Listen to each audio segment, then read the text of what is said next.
You may be receiving a beautiful bouquet of flowers today in celebration of Valentine's Day. Check out what my hubby, Bill, sent me. This morning I came out to the kitchen and there was this massive, beautiful, elaborate arrangement that he had gone and picked out for me late last night. So I want to preserve them. And Holly Heister, one of our friends from Etsy Dallas, is here to show us how to do just that. And I got a lot of work ahead of me. Do you see how big that thing is? You have quite a bit of work ahead of you. They're gorgeous, but they're not going to last. They're not going to last, but you do have a nice vase there. I do. So you have a picture that you can recycle. Gorgeous vase. Gorgeous. Yes. Then that's really interesting because things, you know, flowers are coming in so many different containers.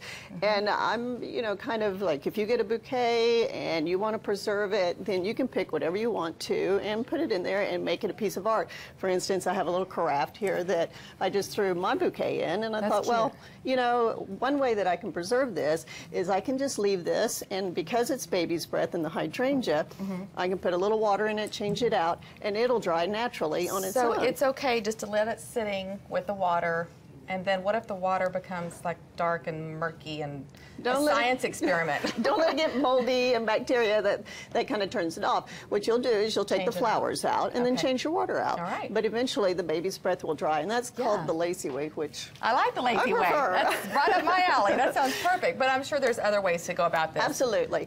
And what I want to point out is like you have different types of flowers, right? You have a carnation flower, you have the greens, but then you also have like a more fleshy flower, which is a rose. So one way that you can do it is the old traditional standard way, which is simply hanging them upside down.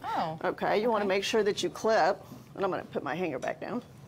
You want to clip it at an angle and then use a rubber band. Okay, the reason we use a rubber band is because when we take the moisture out, then they become to shrink. So the rubber band adjusts as opposed to a pretty bow. Tie the pretty bow around it. So you get that nice French provincial look. Yes.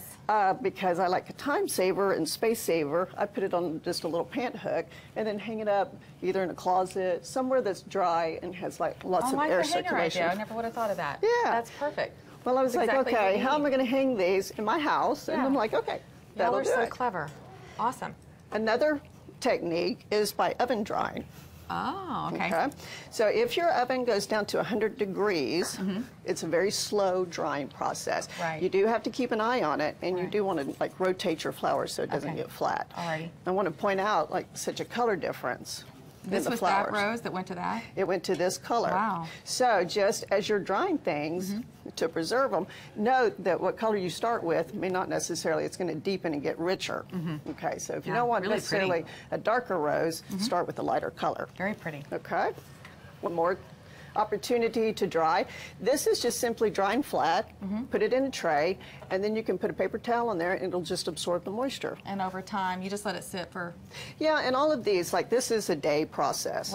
And this is probably 2 to 4 days, maybe even, depending on how big the rose is, it could take up to a week. And then this one, it's about the same. It's about 2 to 6 days. So pretty, so pretty. Thank you. I love what you did here. You took a little ramekin and decorated it. And then after the flowers were dry, you just stick it. That's a really clever idea. Super easy. So cute. Super easy. And actually this came from this type of rose, the red rose. And then after it was dried, and I dried it, you know, using a silica gel. And the silica gel is something, this is a huge box. You do not have to get a huge box. You can actually get a very small one from the craft store. And they're very nifty because they'll dry in the microwave, or I'm letting this dry and it'll take about 2 days as opposed to just the 7-day. And you just kind of fill it up, and then you stick the flower in there, and then you fill it inside the flower as well. And what it does is these are little sand crystals that will absorb the moisture. And if you look at the blue, it has a little blue dot. And when the blue dot is gone, then it's absorbed the moisture. How clever.